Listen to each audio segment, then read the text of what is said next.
నుండే లేచను, మరణపు ముళ్ళను విరచి సాధ్యమా మంటికి ప్రభువునే ఉంచను అనచి, మనలను నమ్మి గొప్ప ఆజ్ఞను ఇచ్చి స్థలము సిద్ధము చేయ వెళ్ళనే, ఆత్మను పంపి తన శక్తితో నింపి తనకు సాక్షులుగా మనల చేసనే.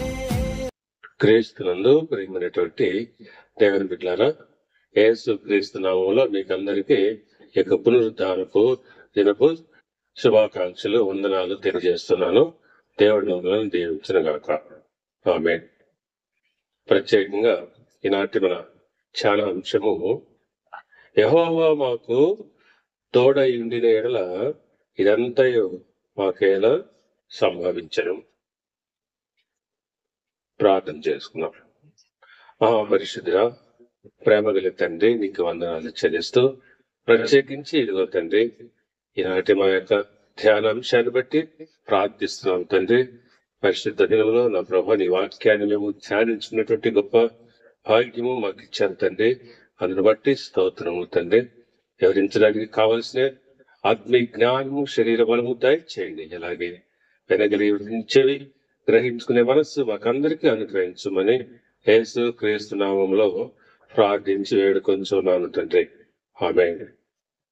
పిల్లరా, ప్రత్యేకించి ఇక్కడ ఇశ్రాయేలీలు మీదకి మిద్యానీయులు, అమాలేకీయులు, తూర్పు నుండి వారందరూ తమ పశువులను, గుడారములను తీసుకొని మిడత దండంతగా వారి మీదకి వచ్చి వారి ఎదుట దిగి విస్తారముగా వారి మీదకి వచ్చి వారి ఎదుట దిగి వారి భూమి పంటను పాడు చేసి ఒక గొర్రెను గాని, ఎద్దును గాని, గాడిదను గాని, జీవనోపాధి ఏది కూడా మిగలకుండా వారికి పాడు చేశారు.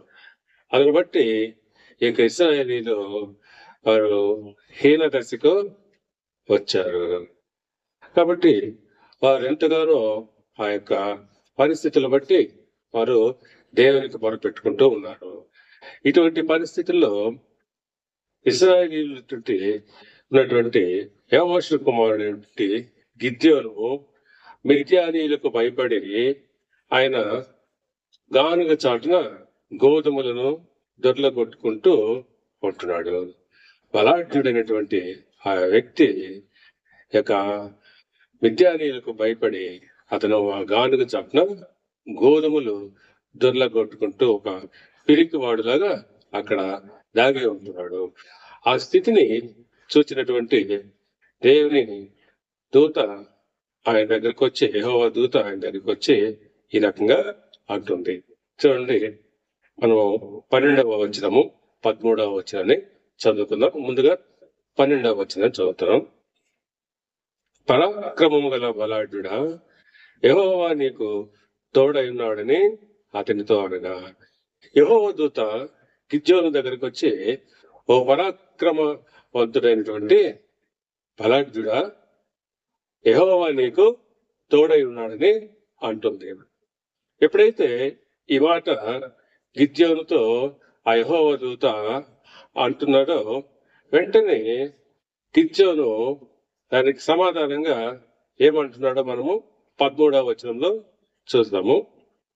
గిద్యోను, చిత్తము నా ఏలినవాడా, యెహోవా మాకు తోడై ఉండిన ఎడల ఇదంతయు మాకేలా సంభవించింది. ఇదే మన యొక్క ధ్యానాంశం. యెహోవా మాకు తోడై ఉండిన ఎడల ఇదంతయు మాకు ఎలా సంభవించును. ఆయన కడ క్వశ్చన్, ఆయన వేసే ప్రశ్న అయితే నిజమే. యెహోవా మాకు తోడై ఉన్నట్లయితే ఇదంతా మాకు ఎలా సంభవిస్తుంది? ఆ యొక్క అమాలేకీయులు, మిద్యానీయులు, తూర్పు నుండి వారందరూ ఒక్కసారిగా మా మీదకి వచ్చి మా పంట పొలాలని, మా పశువులని, మా జీవనోపాధికి సంబంధించినది ఏది కూడా లేకుండా సర్వనాశనం చేసి మమ్మలను హీన స్థితికి తీసుకురావడానికి ఆ యొక్క దేవుడు మాకు తోడై ఉంటే ఇదంతా జరిగి ఉండేదా అని అంటున్నారు. మేము ఆ మిద్యానీయులకు భయపడి మేము తలా ఒక దిక్కుకు పారిపోయి ఇదిగో నేను వచ్చి ఇక్కడ ఏదో బ్రతుకుటకు ఈ గోధుమలు ధరలు కొట్టుకుంటూ ఉంటున్నారు అనేటువంటి భావనతో ఆ యొక్క గిద్యోను మాట్లాడుతూ ఉంటున్నాడు. అయితే దేవుని దూత అతన్ని గట్టిగానే బలపరుస్తుంది. ఇంకా కూడా గిద్యోను దేవునితో, ఆ దేవదూతతో మాట్లాడుతున్నాడు. యెహోవా ఐగుప్తులో నుండి మమ్మను రప్పించనని చెప్పుచు ఆయన ఏమంటాడు, మిమ్మల్ని ఐగుప్తులో నుంచి తీసుకొచ్చాను, దాసుల గృహంలోంచి రప్పించాను అని అంటాడు కదా. మంచిదే, రప్పించచ్చు. మా పితరులు మాకు వివరించిన ఆయన అద్భుత కార్యములన్నీ ఏమైనా ఆ రోజులు మా పితరులు మాకు చెప్పాడే, ఎర్ర సముద్రం యొక్క గొప్ప కార్యములు, యోర్దాను దగ్గర కార్యములు, ఆయన చేసిన అరణ్యంలో చేసిన అద్భుత కార్యాలు, ఆశ్చర్య కార్యాలు అవన్నీ ఏమయ్యాయి? ఇప్పుడు మేము ఈనాడు ఈ యొక్క అమాలేకీలు చేతికి, విద్యానీయుల చేతిలో మేము ఇక్కడ చిక్కి మేము వారి వల్ల బహు బాధింపబడుతుంది. తరచుగా వారి మీదకు వారు వచ్చి వారిని ఎంతగానో బాధిస్తూ, వారిని హీనపరుస్తూ, వారిని అవమానంగా చేస్తున్నటువంటి ఆ పరిస్థితుల్ని తలంచుకుంటూ గిద్యోను దేవునితో మాట్లాడుతూ, ఆ యొక్క దూతతో మాట్లాడుతూ ఉంటాం. నిజమే, ఇటువంటి పరిస్థితి గిద్యోనుకే కాదు, మనకి కూడా కొన్ని సందర్భాల్లో కలుగుతూ ఉంటుంది. మనకు అప్లై చేసుకుంటే ఈనాడు మనకున్నటువంటి పరిస్థితులు బట్టో, మన సమస్యలు బట్టి దేవుడి పట్ల మనకి ఇలాంటి భావన కలుగుతుంది. ఆ దేవుడే మాకు తోడుగా ఉంటే మాకు ఇవన్నీ ఎలా సంభవిస్తాయి అనే ప్రశ్న ఎంతమంది వేసుకోవడం లేదు? ఒకసారి మనం ఆలోచిస్తాము. నిజమే. అయితే దేవుని ప్రణాళికలు అనేటువంటివి వేరే విధంగా ఉంటాయి.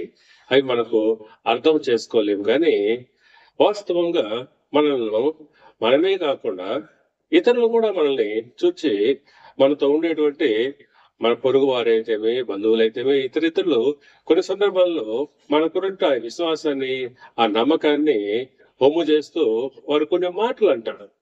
వారి మాటలు కూడా మనకు హేళనకరంగా మాట్లాడతారు, అవమానకరంగా మాట్లాడతారు.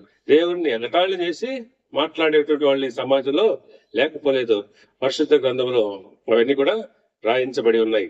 చూడండి, కీర్తన గ్రంథము 42వ కీర్తన 3వ వచనంలో 42:3 నీ దేవుడు ఏమాయనని వారు నిత్యము నాతో అనుచుండగా. ఎవరు? లోకస్తులు. నీ దేవుడు ఏమాయనని నిత్యము వారు అనుచుండగా. యోబు భక్తుని కూడా స్నేహితులు ఇలాగే మాట్లాడినాడు. నీవు భక్తి పరుడవైతే, నీవు నీతి పరుడవైతే, ఇంకా నీలో భక్తి ఉంటే, ఇలాంటి మాటలు, సూటిపోటి మాటలతో కూడా మనల్ని బాధిస్తారు. అంతేకాకుండా దేవుణ్ణి కూడా వాళ్ళు హేళన చేస్తారు. మీరు మనతో ఉన్నటువంటి వారు నీ దేవుడు ఏమాయను అని వారు అంటూ ఉన్నారు. నీ దేవుడు ఏమాయనని వారు నిత్యం నాతో అనుచుండగా రాత్రింబగళ్ళు నా కన్నీళ్లు నాకు అన్నపానములాయనని ఇక్కడ కీర్తనకారుడు మాట్లాడుతూ ఉన్నాడు.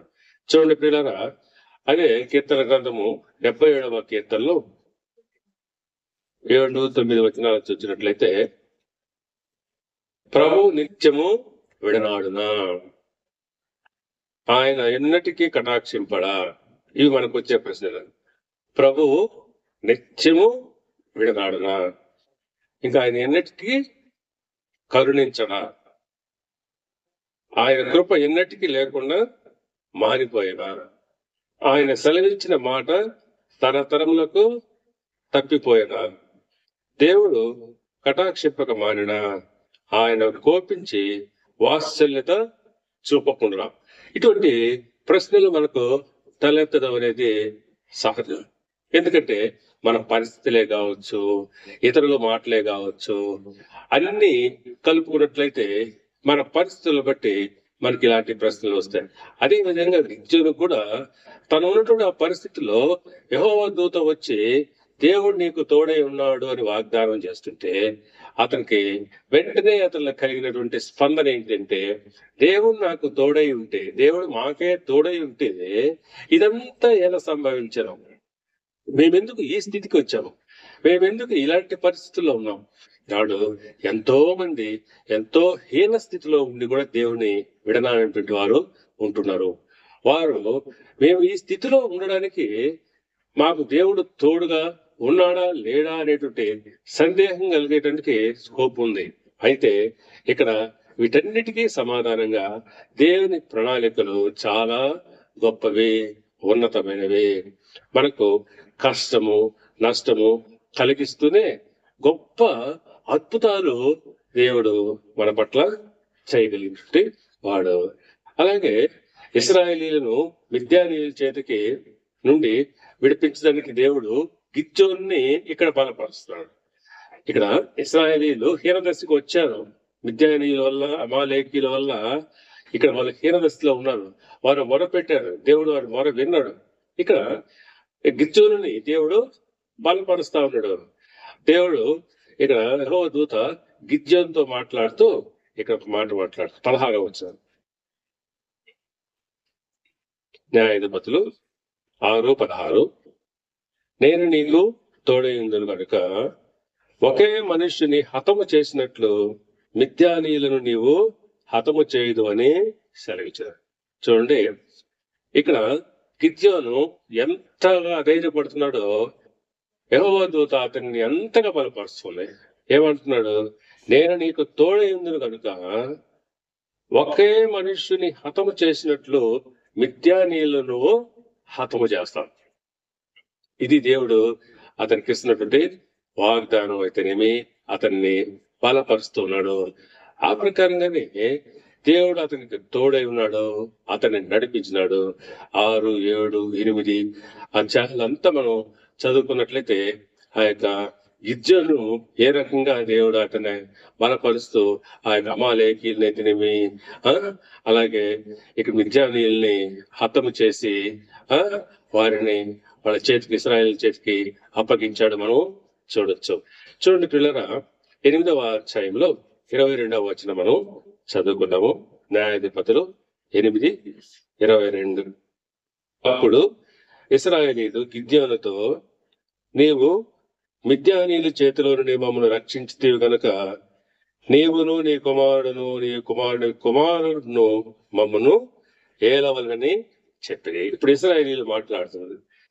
గిద్యోను ఎంత బల పరాక్రమవంతుడో మనకి 6, 7 అధ్యాయాలు చదువుకుంటే మనకి స్పష్టంగా అర్థమవుతుంది. ఇక్కడ వారు అంటున్నారు, ఇశ్రాయేలీయులు అంటున్నారు ఇక గిద్యోనుతో, నీవు నీ కుమారులు మమ్మల్ని ఏలవచ్చును అని చెప్తున్నారు. కాబట్టి వాళ్ళని రక్షించారు. ఎవరి చేతిలో నుంచి? మిద్యానీయుల చేతిలో నుంచి. ఇక్కడ దేవుడు గిద్యోను ద్వారా ఇశ్రాయేలుని విడిపించాడు. అదే విధంగా మనము 28వ వచనాన్ని మనం గమనించి చదువుకున్నట్లయితే, మిద్యానీయులు ఇశ్రాయేలు ఎదుట అణపబడి అటు తర్వాత తమ తలను ఎత్తుకొనలేకపోయి. చూసారా, ఒకప్పుడు ఈ మిద్యానీయుల వలన ఇశ్రాయేలీలు హీన స్థితికి వచ్చేసారు. ఇప్పుడైతే ఎట్లా ఉన్నారు? మిద్యానీయులు ఇశ్రాయేలు ఎదుట అణపబడ్డారు, అణిచివేయబడ్డారు, తలలు ఎత్తుకొనలేకపోతా ఉన్నారు. ఎవరు? మిద్యానీయులు. ఇప్పుడు ఇశ్రాయేలీయులకి పై చేయిగా ఉంటా ఉంది.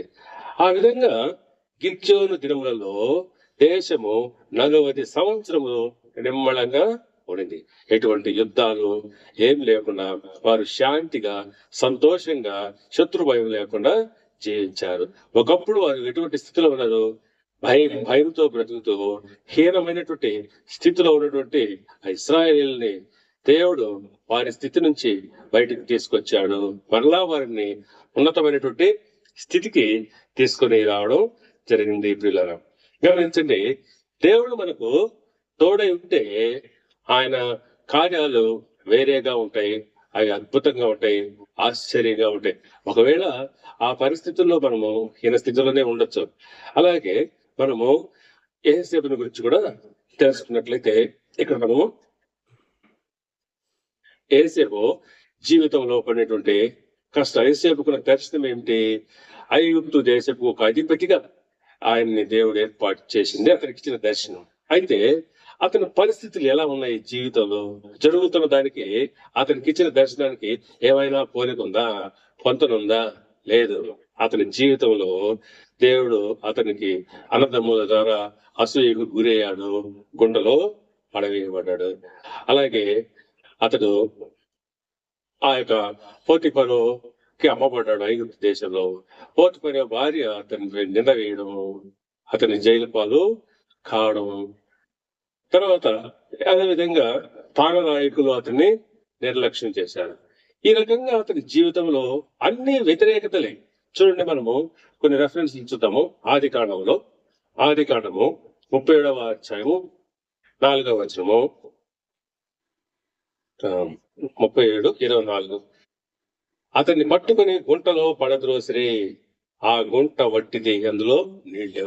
అన్నదమ్ములు అసూయ చేత అతన్ని పట్టుకుని గుంటలో పడతారు. అతని దర్శనానికి దీనికి ఏమన్నా సంబంధం ఉందా? అతను కలగన్నాడు ఐగుప్తు దేశానికి అధిపతిగా దేవుడు అతనికి వాగ్దానం చేసి ఉన్నాడు. కానీ ఇక్కడ జరుగుతుంది ఏంటి? నీళ్లు లేని గుంటలో చేతులతో కట్టేసి అతన్ని పడవేయడం జరిగింది.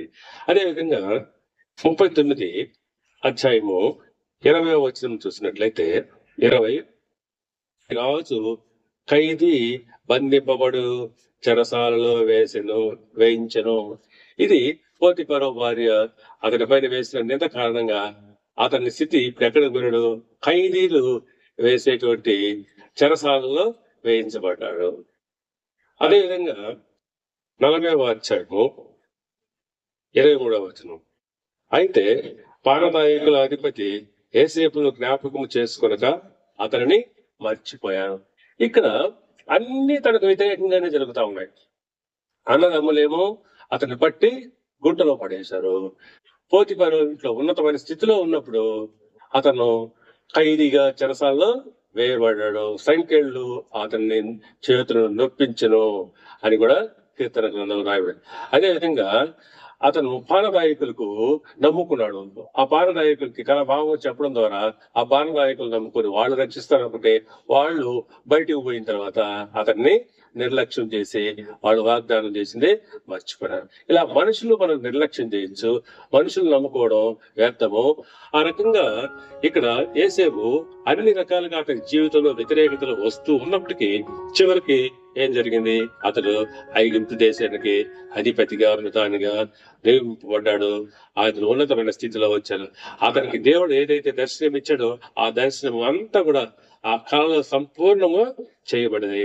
చూడండి, ఆది కాండము 50వ అధ్యాయంలో చివరిగా 20వ వచనం చూస్తే, మీరు నాకు కీడు చేయను ఉద్దేశించితిరి గాని నేటి దినమున జరుగుతున్నట్లు అనగా బహు ప్రజలను బ్రతికించున్నట్లుగా అది మేలుకే దేవుడు ఉద్దేశించను. యేసేపు ఈ మాటలు చెప్తున్నాడు. చూడండి, మీరు నాకు కీడు చేయాలని ఉద్దేశించారు, కానీ ఇప్పుడు ఏం జరుగుతుంది?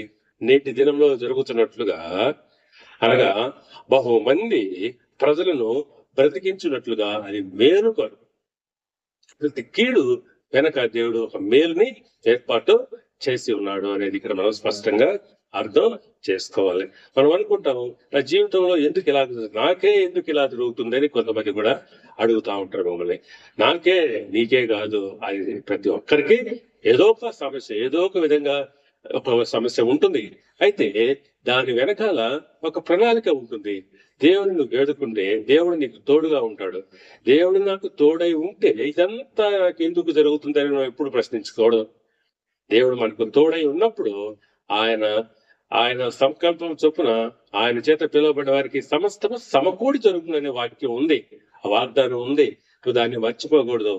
దేవుడు మాకు తోడై ఉంటే ఇదంతా మాకు ఎలా జరుగును అనే ప్రశ్న నీలోంచి రాకూడదు. కనుక పిల్లరా, మన జీవితంలో కూడా ఎన్నో వ్యతిరేకతలు గుండా మనం పయనిస్తూ ఉంటాము.